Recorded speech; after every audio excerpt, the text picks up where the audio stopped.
we're diving into a really fascinating and pretty complex deep research model.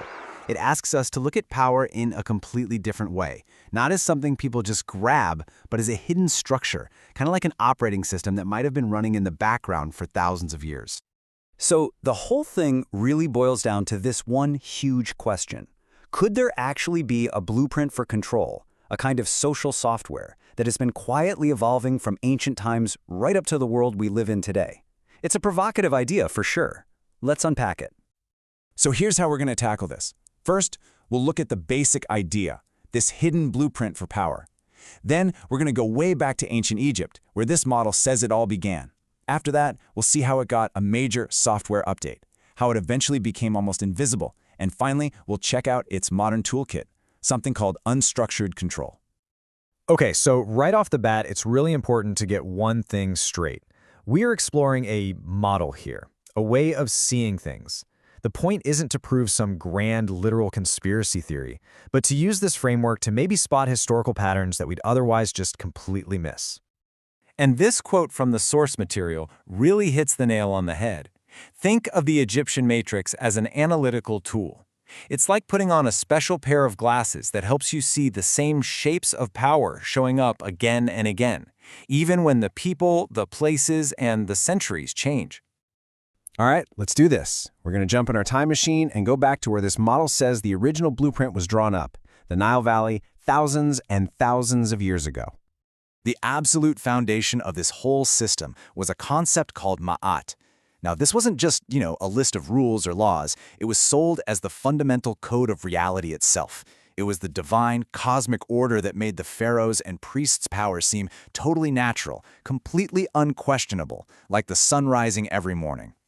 So the way this model breaks it down, the original matrix had three main parts. You had the physical hardware, the temple state, which controlled literally everything from religious rituals to the grain supply. Then you had the knowledge elite, the priests, who are the only ones who could interpret reality. And running on top of it all was the ideological software, ma'at, the big idea that made the whole thing work. Okay, so this is where it gets really interesting. How does a system like this survive? Well, the model argues it went through a massive evolution. A revolutionary innovation happened that turned it from a local system into something that could go global. And that big innovation is what Egyptologist Jan Osman calls the Mosaic distinction. This was the wild, radical idea of splitting the world's religions into a simple binary, true and false. This created this incredibly powerful us versus them boundary. It acted like a cultural immune system, allowing a group's identity to survive and stick together, even when they didn't have a physical homeland. And this, right here, shows you the game-changing leap. The matrix was no longer tied to physical hardware, like a specific temple in a specific place. By putting its core principles into a portable text, the Torah, the system basically became software. It could survive its mainframe in Jerusalem being destroyed and just run as a distributed network pretty much anywhere in the world. This brings us to the next, and maybe the most crucial stage. The model argues that this matrix became most powerful when it shed its religious skin entirely and just dissolved into the secular systems that we all now consider completely normal. It learned to hide in plain sight. Now this slide is absolutely key to understanding this idea. Look at the patterns. The function of the old temple state? Well, today that role is played by governments, giant corporations, and central banks. And the knowledge elite? They're not just priests anymore. They're scientists, media experts, economists, and lawyers.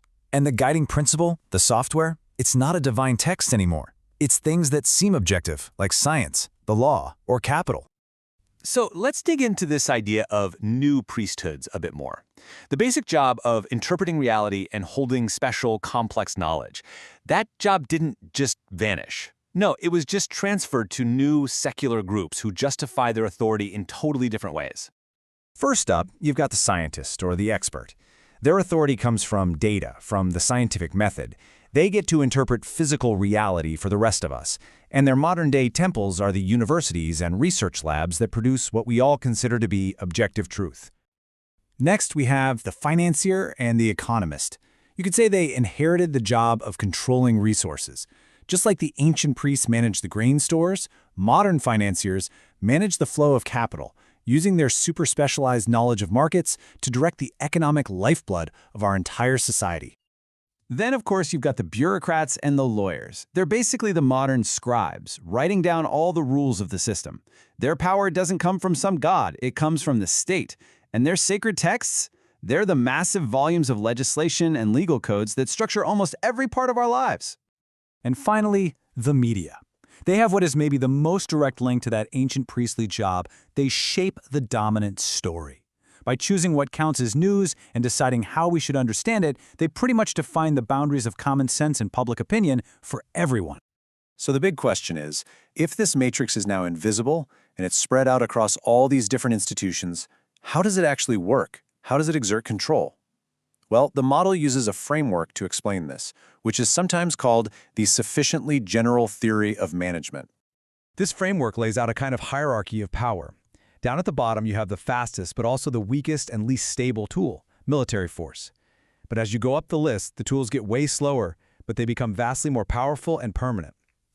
The ultimate form of control isn't with an army or with money, but with your worldview, shaping the very lens through which people see reality itself. And that leads us to this really advanced concept in the model, unstructured management. It's basically management without any managers. Nobody is giving you a direct order. Instead, the whole informational environment is shaped, the culture, the news, the economic incentives, so that millions of people, all making what they believe are their own free choices, just happen to move together in a predictable, desired direction.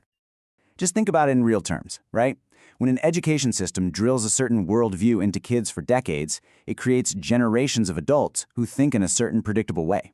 When economic theories are taught like they're laws of nature, people start behaving that way, and the theories actually become self-fulfilling prophecies. And when social media algorithms guide what we see and what we like, they're managing our collective opinion without ever issuing a single command. That's unstructured management in action. And that really brings us to the final and most provocative question this whole model leaves us with. If the system's greatest success is its own invisibility, if it's embedded not in some guy on a throne, but in the very systems we call the market, the law, or science, then how on earth would we even know it's there? If the best control feels completely natural and has no visible controller, well, that's a thought worth holding on to.